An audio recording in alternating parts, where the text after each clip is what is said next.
Hi, my name is Luna. And if you told me a year ago that I'd be packing up my life, cutting off my entire family, and starting over in a city where nobody knew my name, I would have laughed. Nervously. And probably said something like, "Well, that's dramatic. Even for me." But life has a funny way of dragging truth out of you, especially when it comes wrapped in betrayal, guilt, and the kind of silence that screams louder than any words ever could. It all started at my grandmother's 85th birthday party in Charleston, South Carolina. The Hartley family had always loved making a scene when it suited them, but that day, it wasn't balloons or cake that took center stage. It was me. The party was at my parents' lake house, a picturesque southern spread with wraparound porches and oak trees draped in Spanish moss. It was the kind of place that made outsiders think we were the definition of Southern grace and tradition.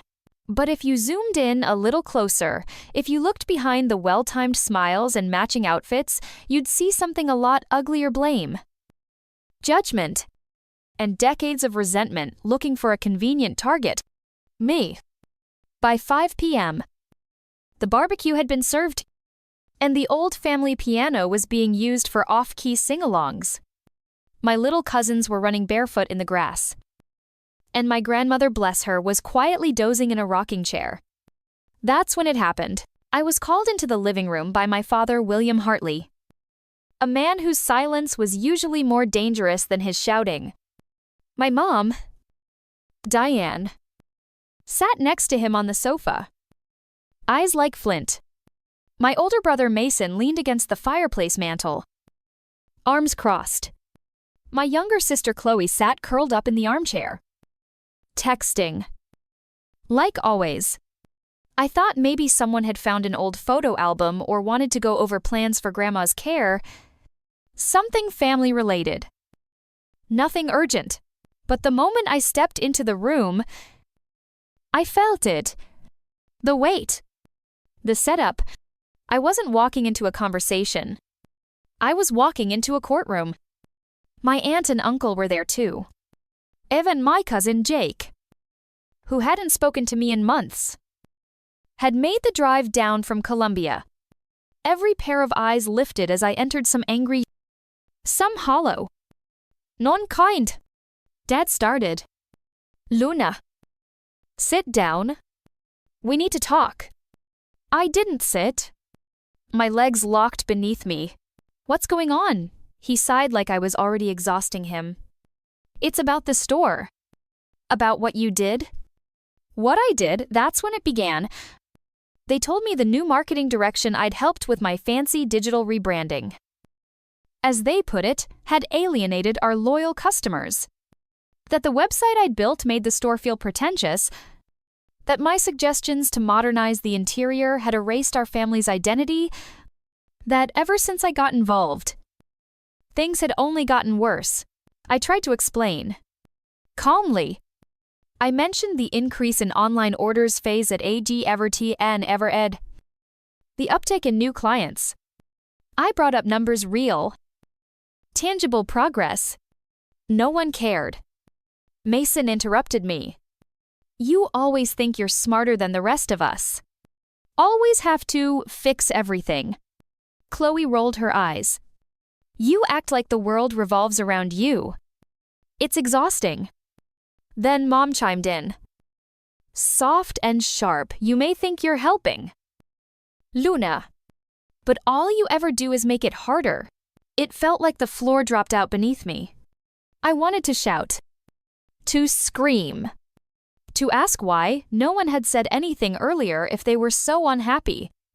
Why no one had called, emailed, pulled me aside. But deep down, I already knew the answer. Because it had never been about the website, or the branding, or the business. It was about me, and how easy it was to make me the problem. It had always been like this. And I was so tired. When I didn't respond, my father stood. "You've caused enough damage.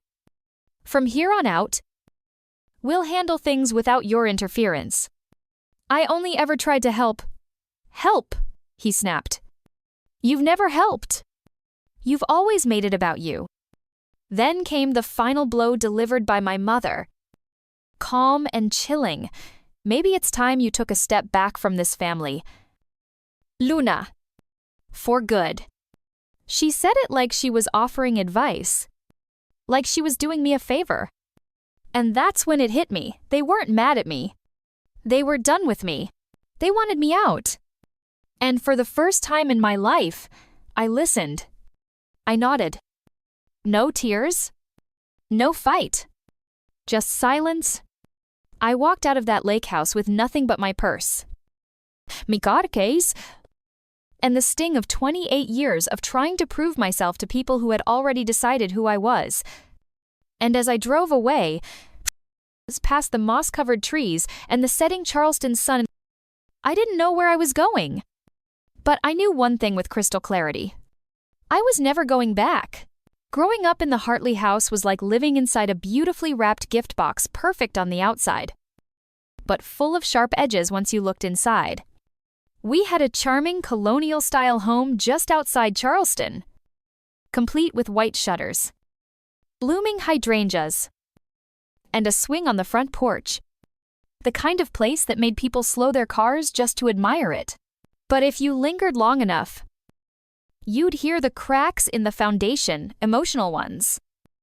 The kind that don't make noise until you've lived with them long enough to forget they're even there.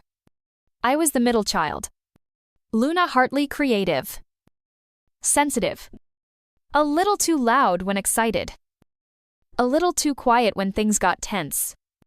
Mason, my older brother, was the golden boy, star athlete, confident, adored by our father.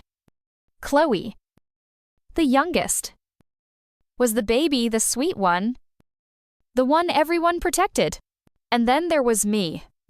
I was the emotional one, the dramatic one, the one who always made a big deal out of nothing. Except, it was never nothing to me. I remember being 6 years old, when it really began. Mason had knocked over my mom's favorite glass hummingbird figurine while playing catch in the house. It shattered on the tile.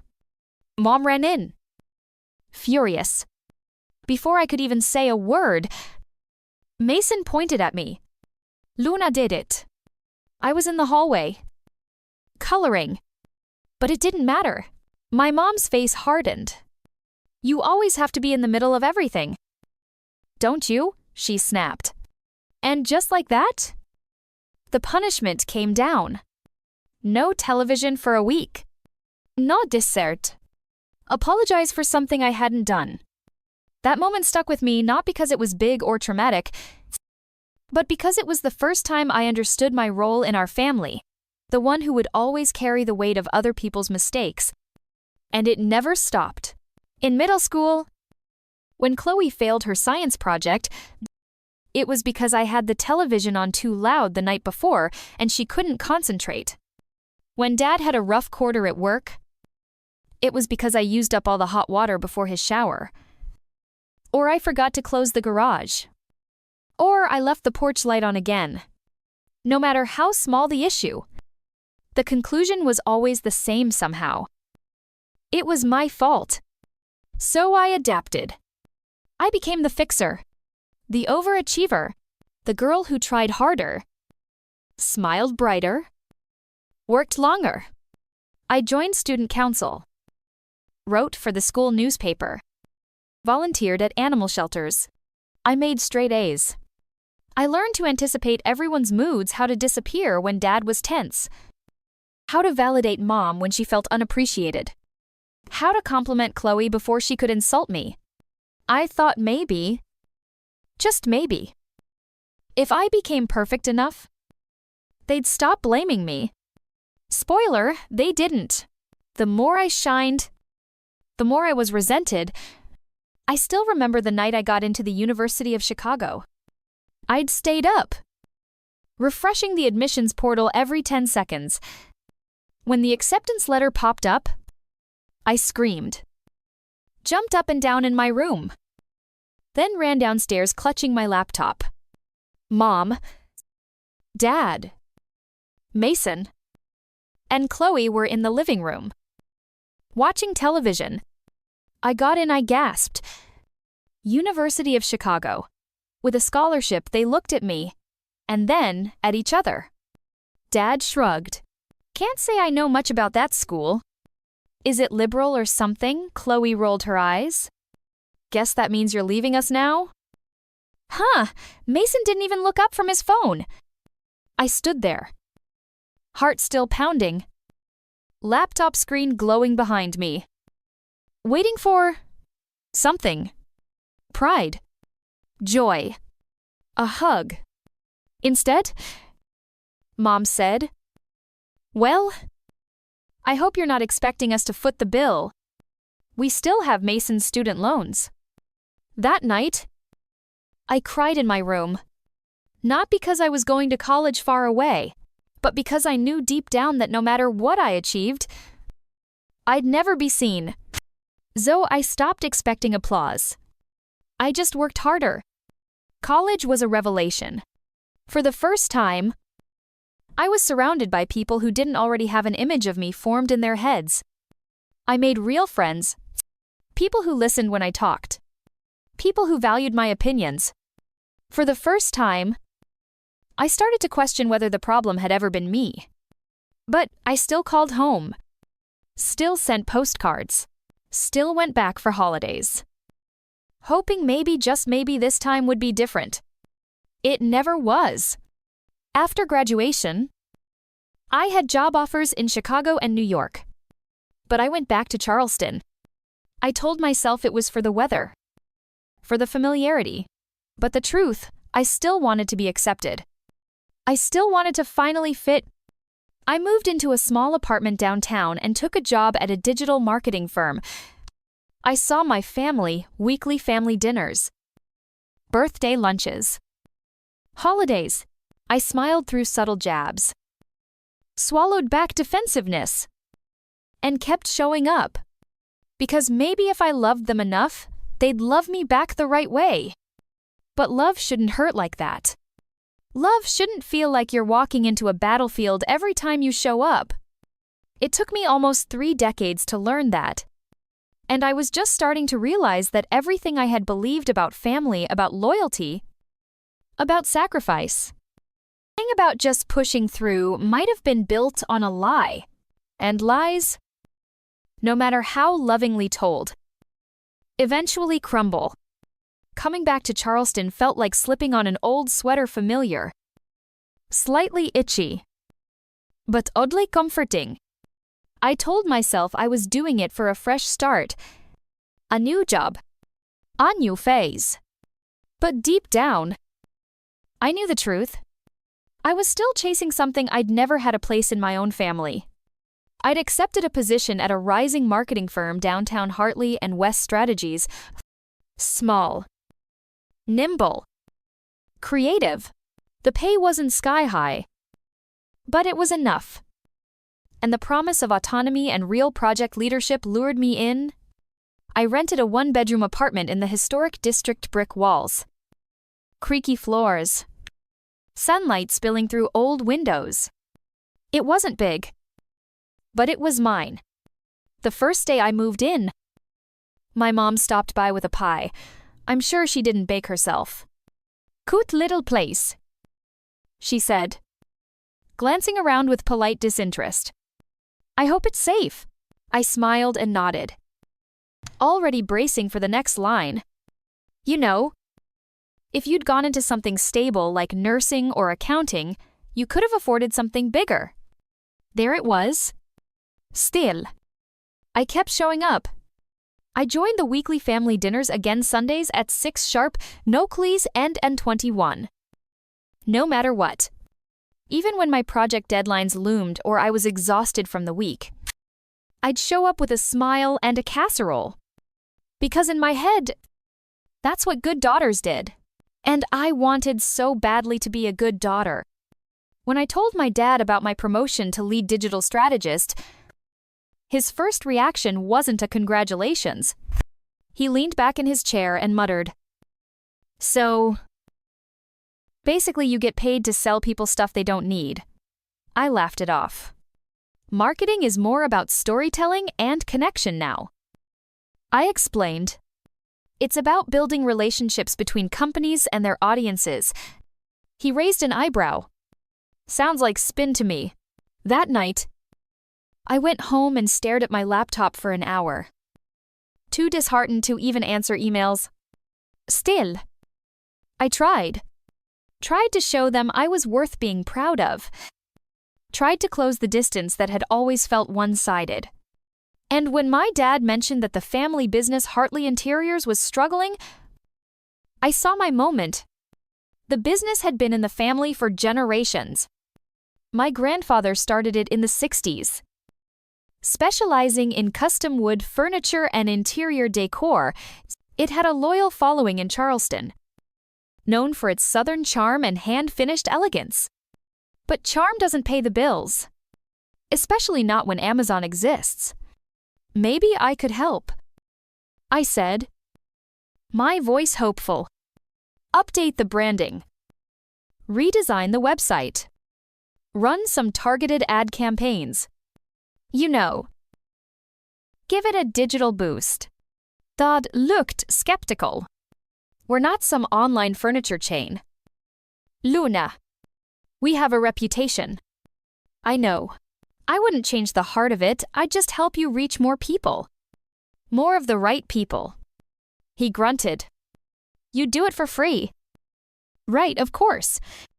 That was my first mistake. Over the next few months, I poured every spare evening and weekend into revamping Hartley Interiors' online presence. I built a clean, mobile-friendly website. I hired a photographer friend to take high-end shots of the inventory. I ran social media campaigns focused on Charleston's historic vibe and artisan craftsmanship. Sales improved. Not drastically, but steadily. We attracted younger customers, millennial couples furnishing first homes, boutique hotels wanting that Southern classic touch. I even helped them get featured in a local design magazine. I thought things were finally shifting. That maybe, just maybe, I was earning my place. Then came the loan. One Sunday, after dinner, my mom pulled me aside while rinsing dishes. We're in a bit deeper than we let on, she admitted. The renovations from 2 years ago, they weren't fully paid off, and business slowed during the fall. I paused, dish towel in hand. How deep? She looked over her shoulder. Voice low. There's a loan. 2. Actually. And credit lines. We're making payments. But barely. I felt my stomach twist. Why didn't anyone tell me? Your father didn't want to worry you. Which, of course, meant your father didn't want questions. A few weeks later, Dad sat me down with paperwork. The bank's offering us refinancing, he said. Lower rates. More breathing room. But they need a co-signer. I stared at the form, my name already written in the margin. Mason's still paying off student loans. He continued. Chloe and her husband just bought a house. You're the logical choice. Just a formality. I knew better. Every financial advisor in the world would have screamed, don't do it. But I wanted to help. I still loved them. Even when it hurt. So I called my therapist. Doctor, read. Only if you have clear boundaries in writing, she said firmly. And an exit strategy. So I made a deal. I would co-sign, but only if I had visibility into the business accounts. Any major financial decisions would need my approval. Monthly financial check-ins were non-negotiable.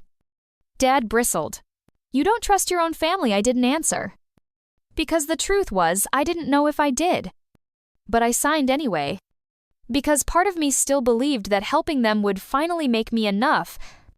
That maybe, for once, they'd say, thank you. They didn't. Not then. Not ever. And as it turned out, signing that form wasn't a gift. It was a trap. At first, everything seemed fine. After I co-signed the refinancing loan for Hartley Interiors, there was a strange kind of calm, like the air just after a thunderstorm heavy.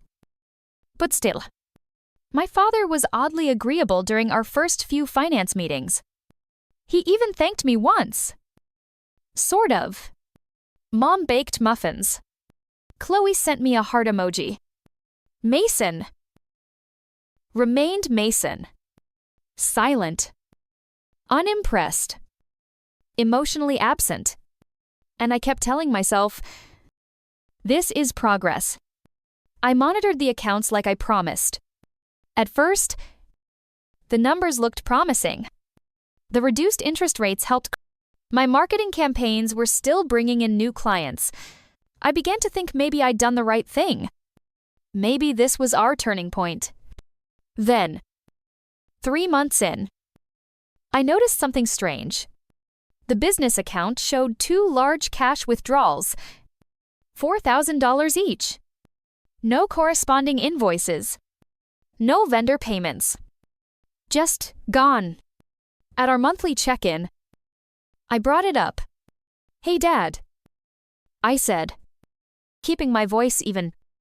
Can you walk me through these withdrawals last week? He didn't look up from his coffee. Personal draws. For what he finally met my eyes. I'm the owner.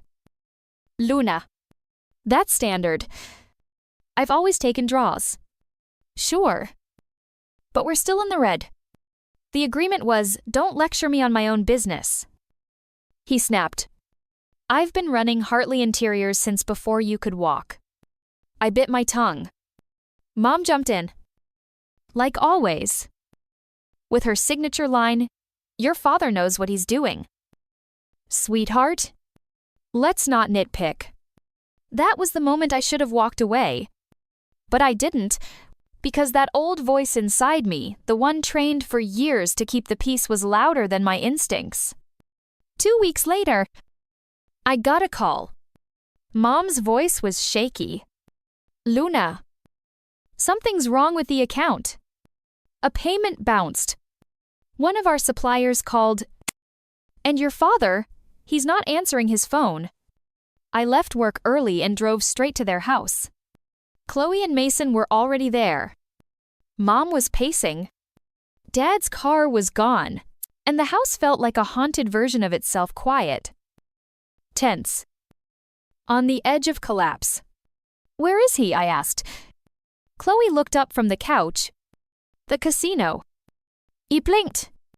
What, he's been gambling? Mason said flatly. Apparently for months. I turned to Mom, who stared at her hands like they held answers. You knew I suspected. She whispered, but I didn't want to believe. Turns out, my father had lost over $100,000 in 6 months, most of it pulled directly from the business account. Some of it from the refinancing loan I had co-signed. I felt like I couldn't breathe. Every step I'd taken to protect myself, every document, every clause meant nothing if the money was already gone. I launched into triage mode. Emergency meetings with the bank, calls with our accountant, long nights reviewing every transaction line by line. Dad finally showed up 2 days later. He looked hollow, red-eyed. He muttered something about just trying to win it back. I wanted to scream, to throw something. Instead, I asked if he was willing to get help. He said yes. But his yes sounded a lot like defeat, not like accountability. And then came the message. A text from Mom. Family meeting tomorrow. 6 p.m. No excuses. Everyone will be there. No hearts. No smiley faces. Just cold instruction. Something in me twisted. I arrived at their house the next night and knew something was wrong the moment I turned onto the street. Too many cars. Too many people. I recognized Aunt Leslie's minivan, Uncle Ray's truck, Even my grandmother was there. This wasn't a meeting. It was an ambush. I walked into the living room, and every eye turned to me. Mom and Dad sat stiffly on the couch, Mason and Chloe on either side like guards. My aunts, uncles, cousins all present. My father stood first. Now that Luna's here, we can begin. Begin what I asked. Heart thudding, he launched into a monologue about the history of the business, the sacrifices he'd made, the legacy of the Hartley name. Then he looked straight at me. You ruined this family. Luna. The words hit like a slap. What are you talking about? Mom jumped in. The website. The new branding. It scared off our regulars. Aunt Leslie added, people say the store doesn't feel like Hartley Interiors anymore. They say it feels cold. Uncle Ray chimed in. But sales went up. I protested. We gained customers. At what cost? Mason spat. You wanted to impress strangers and forgot who we were. Then the financial accusations began. You advised us to take that loan. Dad growled. You insisted on controlling the money. Chloe added, you put Dad in a corner. I opened my folder, the signed agreement. The numbers. The warnings I gave. But no one looked. No one wanted facts. They wanted a scapegoat. Then Dad pointed at me. You've done enough. You ruined our lives. Get out. And don't come back. I turned to Mom. To Chloe. To anyone. No one met my eyes. And in that moment, something inside me broke. Or maybe it finally healed. Without a word, I placed the folder on the table. I turned around. And I walked out. No one called after me. No one stopped me. And this time, I didn't hope they would. Because sometimes silence says everything. I drove aimlessly that night. The same roads I'd known since childhood, blurring into unfamiliar shadows. My hands were steady on the wheel. But my chest was a battlefield of betrayal, shame, and silence. How do you mourn a family that's still alive? How do you accept that the people you gave everything to, your time, your energy, your love, were willing to discard you without a second thought? I didn't sleep. I didn't cry. I just existed. By morning, I was parked outside my apartment, sitting in the driver's seat, staring at the steering wheel like it held the answer to a question I couldn't ask out loud. What now? Luna. In the days that followed, everything crumbled. Word got out, of course it did. Charleston is a town where news spreads like butter on a hot biscuit. Subtle. Fast. I walked into my office Monday morning and got the stares. Pity. Judgment.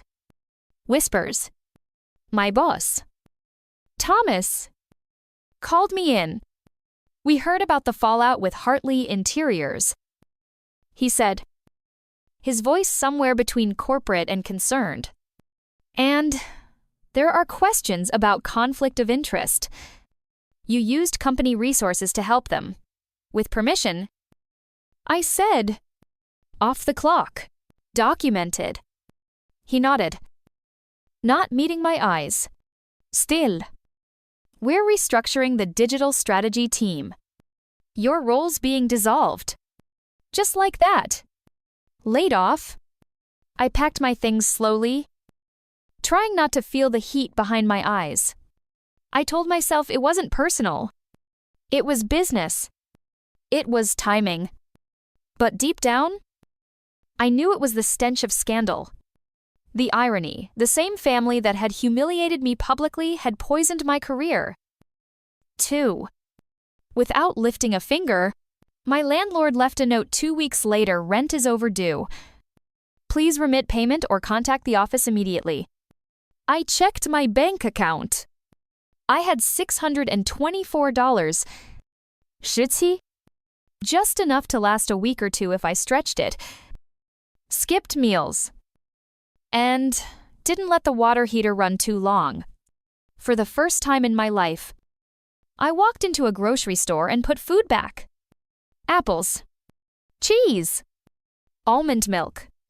I ended up with instant noodles and a dented can of soup. That night, I ate dry crackers for dinner. Not because I was too sad to cook, but because I didn't have anything to cook. I stopped answering texts. Friends reached out, Haley. From work, Leo. From college, but I didn't have the energy to fake optimism. And one night, around Dre A.M., I found myself standing in the bathroom, hands on the counter, staring into the mirror. What stared back wasn't me. It was someone hollow, pale, unrecognizable. I whispered aloud. Maybe they were right. And then, I sat on the cold tile floor and cried, not the quiet, single-tear movie kind. The ugly, hiccuping sobs that come from somewhere deep, somewhere primal. A grief not just for what I'd lost, but for the illusion I'd clung to for so long, the illusion that if I just tried hard enough, I'd be loved the way I needed. Rock bottom isn't always dramatic. Sometimes, it's just silence. A kind of nothingness that wraps around you and tells you there's nowhere left to go. That week, my electricity was shut off, the fridge hummed one last time and went quiet, and I sat there in the dark, wrapped in a blanket, surrounded by unpaid bills, unopened job rejection emails, and a deafening quiet. But here's the strange thing about rock bottom: it gives you a floor to push off from. One morning, I opened my laptop. More out of muscle memory than hope. A spam folder caught my eye. Normally, I'd ignore it. But something made me click. Buried between ads for miracle diets and questionable dating sites was a message from someone named Avery Thompson. Subject line: saw your campaign for Hartley Interiors. Would love to talk. At first, I thought it was a joke. But Avery turned out to be a creative director at a boutique design firm in Asheville. She'd seen the rebranding work I'd done for my family's company. She loved the mix of Southern tradition and modern elegance. She asked if I'd ever considered freelance design. I didn't answer right away. I stared at the screen for an hour, because something inside me was terrified to hope again. But something else, the part of me that hadn't completely broken, whispered, say yes. So I replied. We scheduled a call. Avery was warm. Funny. Direct. She offered me a contract role. Small projects at first. A logo redesign. A content calendar. A brand mood board. It wasn't much, but it was mine. That same day, I also did something else. I walked into a therapist's office. A new one. Dr. Ramirez. She looked at me and said, "You're not broken. You're bruised. And bruises heal." I started therapy again. Slowly. Week by week. Breath by breath. I began to come back to life. Not for my family. Not for anyone else's approval. For me. For Luna. Healing didn't feel like some magical sunrise. It felt like crawling. It felt like waking up and brushing my teeth even when no one was going to see me. It felt like getting out of bed. Not because I wanted to, but because I knew staying in it too long would sink me further. It started with small wins. Avery's freelance project turned into 2, then 4, then a referral. One of my brand mood boards for a local Asheville bakery went viral on Pinterest. The owner called me crying happy tears. People are flying in from out of state just because of our vibe. Now she gushed. It was the first time in months someone cried because of me, and it didn't hurt. I slowly built a portfolio that had nothing to do with my family name. I registered my own LLC, Luna & Co. Design studio from the same old creaky desk in my Charleston apartment. The electricity came back on. I bought real groceries again. Fruit. Fresh herbs. A bottle of wine for no reason. And every Friday, I met with Dr. Seven Ramirez. At first, I didn't say much, just stared out her window and recited updates like a weather report. But then, one day, I broke. I tried so hard to be enough for them. I said, and they still threw me away. She didn't offer me a cliché. She said, that says everything about them and nothing about you. Those words carved something open inside me. I realized I'd spent my whole life waiting to be chosen by my family, by employers, by people who were never going to see me. What if I just chose myself? That idea simple. Yet seismic became the root of everything that followed. I moved out of Charleston, packed up my life into 3 boxes and a suitcase, rented a studio apartment in Asheville where the air smelled like rain and wood smoke, and no one knew my last name or cared. There, I began writing again. Not for clients. For me? Essays, letters I never sent. Journal entries I tore up and rewrote. Thoughts I hadn't dared to say out loud until now. One afternoon in a coffee shop, I opened my laptop and wrote a blog post called When Family Becomes the Wound, How I Lost Everything and Found Myself Anyway. I didn't think anyone would read it, but it exploded. Within a week, over 0 views. People strangers wrote to me. A woman from Portland who left a toxic marriage. A man in Ohio cut off by his parents for coming out. A teen in Texas who said, I thought I was the only one. Every message cracked open something new in me. Not pain connection. I wasn't alone. Neither were they. Avery saw the post. She called me and said, you're not just a designer. Luna, you're a storyteller. That word storyteller wrapped around me like a warm quilt. Maybe I wasn't meant to fit into their world.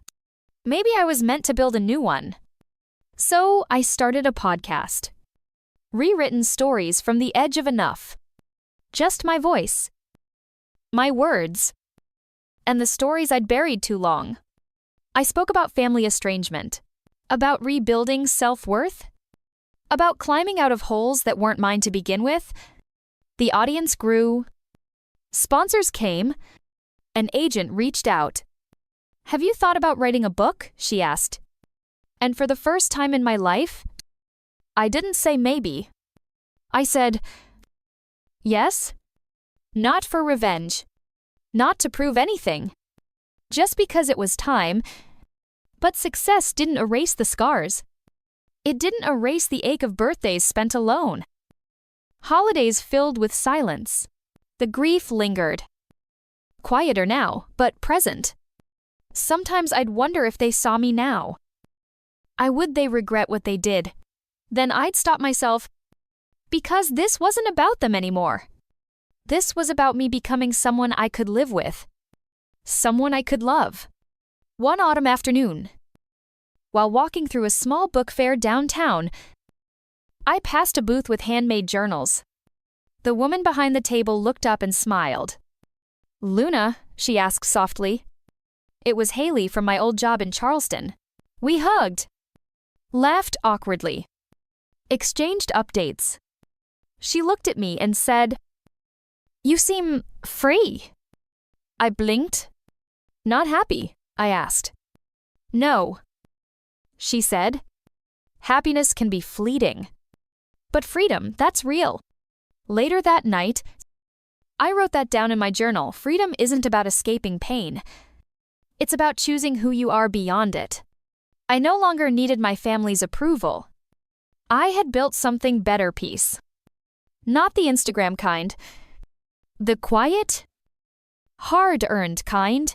The kind you carry in your chest like a compass. Even even on days when the path isn't clear.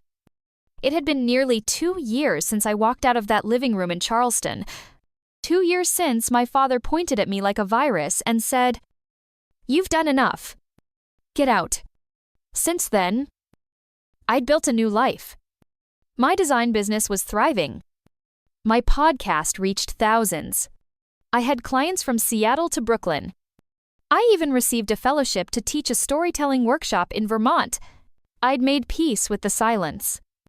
Or so I thought, until one late October afternoon, when I opened my mailbox and saw the envelope. Thick, cream-colored, embossed lettering. Chloe and Elijah, a celebration of love. My sister was getting married. I hadn't spoken to her in 23 months. The last time we'd stood face to face, she'd looked right past me like I was a ghost in our childhood home. And now, an invitation. I stared at the card. Elegant calligraphy. A vineyard venue. Dress code formal. No naughty? No explanation. Just a request for my presence. Like I'd only been out of town. Not exiled. For days. The invitation sat on my kitchen counter like a landmine. Some nights I'd walk by and ignore it. Other nights I'd pick it up. Read it again. And wonder why now. Was it guilt, obligation, a test? Or maybe an olive branch? I brought it up in therapy. Doctor. Ramirez leaned forward gently and asked, "What do you want to do?" Luna, I don't know. I admitted.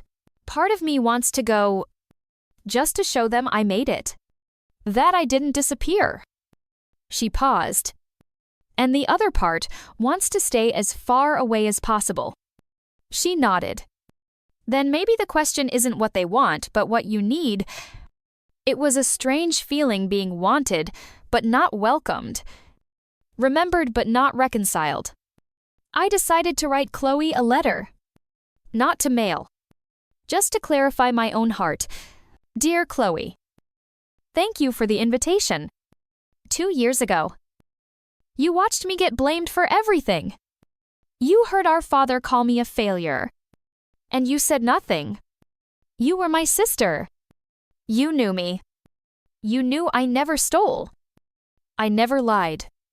I never once turned my back on our family. Even when I should have. And when the storm hit, when everything collapsed, you let me drown. Now, you're getting married. And I'm glad you found love. Truly, but love. Real love. Isn't just about weddings and pretty photos. It's about showing up. Especially when it's hard. Especially when it's uncomfortable. You didn't show up for me. You vanished. So no. I won't be attending. Not out of spite, but out of self-respect. Because the version of me who begged for scraps of affection, she's gone. And the woman who replaced her, she doesn't walk into rooms where she's only tolerated. She builds her own, with warmth, with truth, with chosen family. I hope your wedding is beautiful. I hope your marriage is even better. But I also hope that someday you'll understand what it means to love someone through their darkest hours. Until then, Luna, I didn't send the letter, but writing it set me free. Instead of attending the wedding, I booked a solo retreat in Sedona. A long weekend of hiking, yoga, and complete digital detox. On the day of Chloe's wedding, I stood at the edge of Cathedral Rock at sunrise. The wind sweeping through my hair. The world painted in oranges and golds. And for the first time in my life, I didn't feel like a supporting character in someone else's story. I was the main character, and I wasn't waiting to be invited to someone else's table anymore. I was building my own. That night, I made myself a small fire outside the retreat cabin. I sat in silence. No phone. No distractions. Just me and the desert stars, one blank and our thousand away. Seem Blake and the desert stars, blankplank.com. I thought about my father. His silence. His shame. I wondered if he still blamed me. If he ever thought about what he'd done? And then I let the thought go. Because some people aren't meant to make it to your next chapter. And some wounds don't get apologies. Only healing. When I returned to Asheville, a voicemail waited for me. It was from Mason. His voice was low. Quiet. Hey. Luna. I know I don't have the right to ask you for anything, but I wanted to say I'm sorry. I saw your podcast. I listened to every episode. I didn't know how much you went through. And I wish I'd said something back then. Anyway, congratulations. On everything. You didn't deserve what happened. I hope someday you'll let me say that to your face. I listened twice. Then I deleted it. Not out of anger, but because I didn't need it. Closure didn't live in someone else's apology. It lived in the choices I made every day. And I was choosing peace. Choosing truth. Choosing Luna. The day I officially moved into my new home in Asheville, it wasn't the keys that made me cry. It was the welcome mat. A simple one. Charcoal gray. It read, "Come as you are." 3 words that carried more weight than I could explain. I stood at the threshold. Barefoot. One hand on the doorknob. The other brushing away tears I hadn't planned on shedding. Not that day. Not for a doormat. But it hit me. Deeply. I wasn't just walking into a new house. I was walking into a life I chose. The house was small, 2 bedrooms. A wraparound porch. And a backyard where wildflowers grew like they had no fear of being plucked too soon. It was mine. Every nail. Every tile. Every paint color. No one could tell me I didn't belong there. No one could ask me to leave. It was, finally, our home. And not long after, something unexpected happened. My podcast. Rewritten. I was nominated for a regional storytelling award. I didn't even know someone had submitted it. The ceremony was in Atlanta. I bought a thrifted black dress, did my own makeup in the hotel mirror, and reminded myself to breathe. I wasn't expecting to win. But when they called my name, I walked to the stage. My heart pounding like thunder. The spotlight felt warm, not blinding. And for the first time in public, I spoke without fear. 2 years ago, I began. I thought my story ended when my family cut me out. I thought I was broken, unworthy, unlovable. What I didn't know was, that was just the end of a chapter. Not the whole book. I looked out into the audience. This podcast wasn't about blaming anyone. It was about reclaiming the narrative. Because when you grow up constantly defending your truth, you start to believe it's too complicated to matter. But here's what I've learned. Your story is never too messy, too sad, or too complex to be heard. A pause. And you, yes. You are never too much to be loved. Standing ovation. I held back tears. Not out of pride, but out of something more sacred, relief. For once, I wasn't performing pain to earn acceptance. I was honoring survival. That night, when I returned to my hotel room, I placed the small crystal award on the nightstand, lit a candle, and whispered aloud, "Thank you, Luna, for not giving up on me." Soon after, I was invited to speak at a retreat for women navigating estrangement and recovery from toxic families. The room was filled with quiet strength, people who had walked through fire and still smelled like lavender. After my talk, a young woman approached me, maybe 22, big brown eyes and trembling hands. Your story, it sounded like mine, she said. But I thought I was crazy for walking away from my mom. Everyone said I'd regret it. I touched her hand. You didn't abandon her. I said, you chose yourself. There's a difference. She cried. So did I.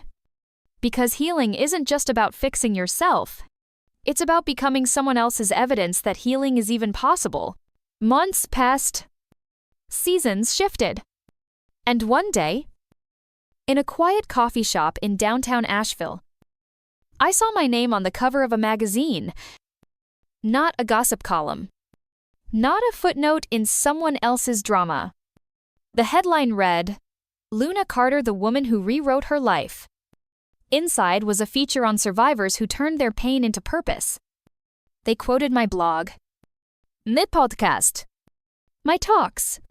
I ran my hand across the glossy page and laughed, shaking my head, because there had been a time I thought my name would only ever be spoken with pity, or not spoken at all. And now it stood for something.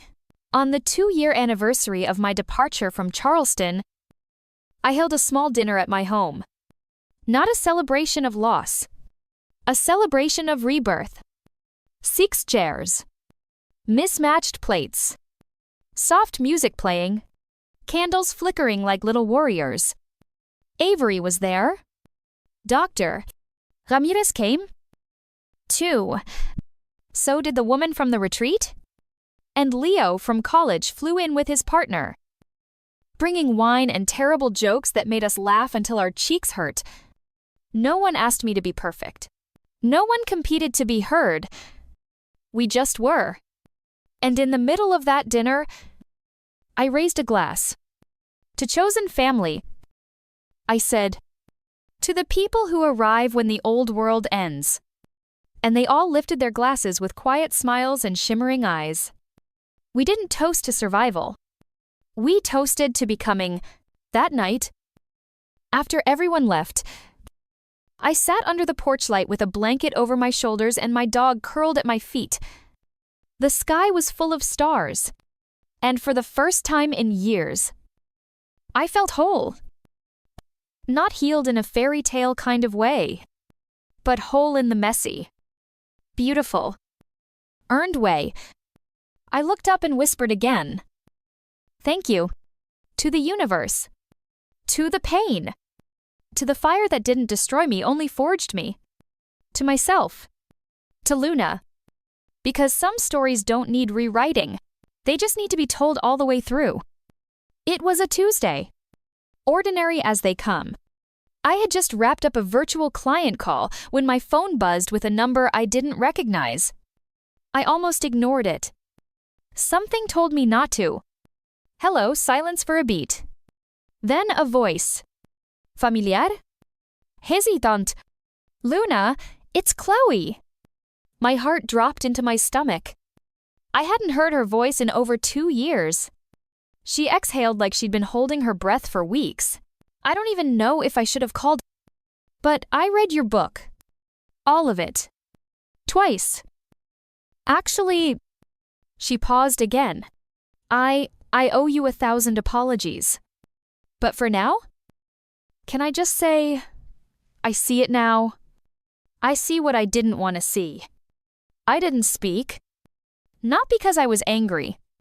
Because I didn't know how to hold what I was feeling. It wasn't vengeance. It wasn't victory. It was something far more fragile, grief mixed with clarity. I can't imagine what it took for you to write those words. She continued. I thought I knew pain. But yours was silent? Invisible. And I ignored it. She started to cry. And somehow, I didn't feel the urge to stop her. She needed to feel it. Maybe for the first time? I'm not asking you to forgive me. Luna, she said. I just wanted you to know I'm sorry. I really truly am. I closed my eyes. Chloe. My sister. The girl I once built pillow forts with. The one who snuck cookies into my backpack before school. The one who stood still when I was being thrown out. I finally spoke. "Thank you," I said, quietly, for saying that. We didn't talk much longer, but after I hung up, I sat still for a long time. Not angry, not shaking, just quiet. Because closure doesn't always arrive with fireworks. Sometimes, it comes on a Tuesday afternoon, wearing the voice of someone who finally saw the truth. In the following weeks, I noticed something shifting inside me. Not toward reconciliation, necessarily, but toward release. I no longer carried the story like a weight chained to my back. Now, it floated beside me, a part of me. Not all of me.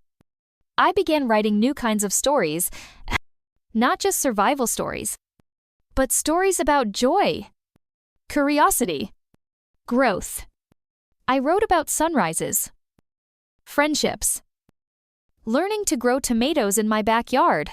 I wrote about the way my dog tilted his head when I played the piano, or how lavender tea became my favorite nighttime ritual.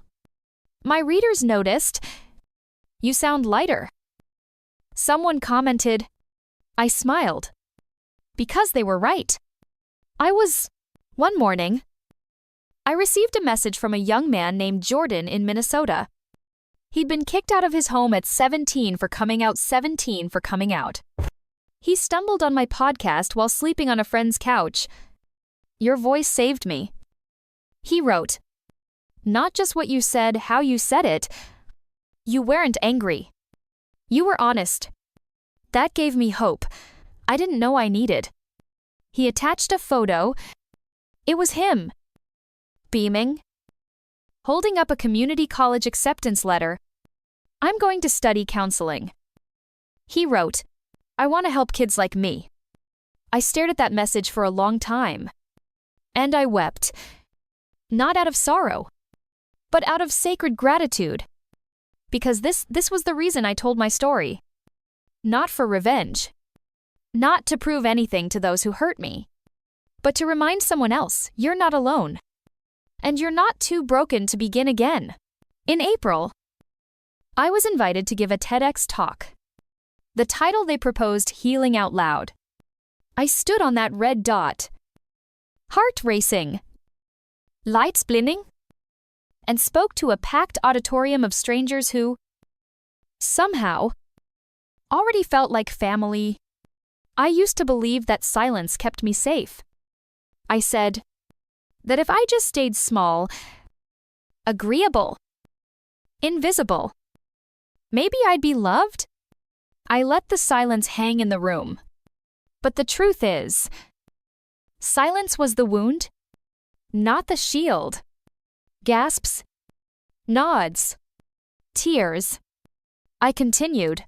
We don't heal by pretending things didn't hurt. We heal by naming the hurt, walking through it, and then building a life beyond it. Not despite the pain, but because of what it taught us. I ended with a question. What if your story, the messy, painful, unfinished one, is exactly what someone else needs to begin writing theirs? The applause thundered. But what I carried home wasn't the applause. It was the stillness in the room right before all event. The moment where truth cracked the air open. Later that night, I lit a candle and looked around my home. A home built on my terms.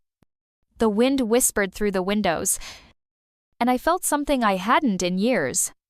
Safe. Not because I'd erased the past, but because I no longer feared its shadow. I had walked through it, and I had become the light. The day I realized I had truly healed wasn't grand. There was no dramatic music, no spotlight, no moment that begged for an Instagram caption. It was a quiet Sunday. I was barefoot in the kitchen, humming along to Otis Redding, wearing an oversized sweater and making cinnamon pancakes for no one but myself. Outside, rain whispered against the windows, and my dog snored softly in the corner. I remember flipping a pancake, smiling at the golden crisp edges, and thinking, this is it. This is peace. No audience. No applause. Just me. Choosing softness over survival. And in that silence, I realized I am no longer living in reaction to my past. I am no longer trying to prove anything. I'm simply being. And that after everything is the most radical thing I've ever done. Months later, I published my first book, Notre Memoire, a guide titled The Light You Become. It blended stories, reflections, and journal prompts for people who were ready to reclaim their voice. It wasn't about blame. It was about becoming. The day it hit the bestseller list, I was at my favorite bookstore in Asheville. The owner, Nora, surprised me by hanging a hand-painted sign over the entrance that read, Local Author. Global Impact. We're proud of you. Luna. I cried. Again. But this time, it wasn't from pain or even relief. It was from joy. From the deep. Knowing joy that only comes when you realize you didn't just survive, you created something beautiful from what tried to destroy you. One evening, I hosted a community gathering in my backyard. It started as a book club, turned into a potluck, eventually became a tradition. Strangers, friends, former clients, people who once sent me DMs saying, "Your podcast helped me breathe again." We sat on mismatched chairs under string lights. Someone played guitar. Someone else read a poem. And in the middle of it all, I looked around and thought, this is the family I built. Not from shared blood, from shared courage, from honesty, from showing up. Avery raised a glass to Luna. She said, for giving the rest of us permission to tell the truth. They all clinked glasses and smiled toward me. I smiled back. Not with shyness. Not with shame. With wholeness. Sometime later, I returned to Charleston. Not for closure. Not for confrontation. Just curiosity. The town hadn't changed much. The bakery still sold those almond croissants I loved. The church bell still rang at the hour. Like time was gently tapping your shoulder, I walked past my old neighborhood. Slowly, the magnolia tree in front of the house was taller now. I didn't linger, but I did pause, and for a moment, I whispered to my younger self, the girl who once sat crying on those front steps, begging the universe for mercy. You made it. I said, you didn't break. And then I left. I didn't need to be invited back, because I no longer belonged there. My home was within me. A few weeks after that, I was asked to be a guest on a national radio show. The host asked, Luna, what would you tell someone who feels invisible right now? I didn't even hesitate. I'd tell them that invisibility is not a permanent state. I said, it's a wound, but wounds can be named, and naming is the beginning of healing. You may feel small today, but your story is fast. And someone, somewhere, is waiting to hear it. She was quiet for a moment, then whispered, I needed that, and I thought we all do. It's been 3 years now. 3 years since I lost everything. 3 years since I chose myself. And now I am a woman with boundaries. With softness. With strength that doesn't need to roar to be real. I don't need revenge. I don't need apologies. I don't even need to be remembered by those who forgot me. Because I remember myself, and I love her. Not because she's perfect, but because she kept going. Through the silence, through the storm, through the nights where no one called and the days where the only voice I heard was my own whispering. Keep breathing. If you're listening to this, And your story feels heavy. If you've been told you're too much or not enough, if you've been made to believe that love must be earned with silence, let me remind you of something. You are already whole. You are allowed to walk away. You are allowed to choose peace over performance. And your story, it's not over. It's not too late. And even if no one claps, even if no one sees, even if the road is long and lonely, you can still become the light. Just like I did. My name is Luna. And this is not a happy ending. It's a beautiful beginning.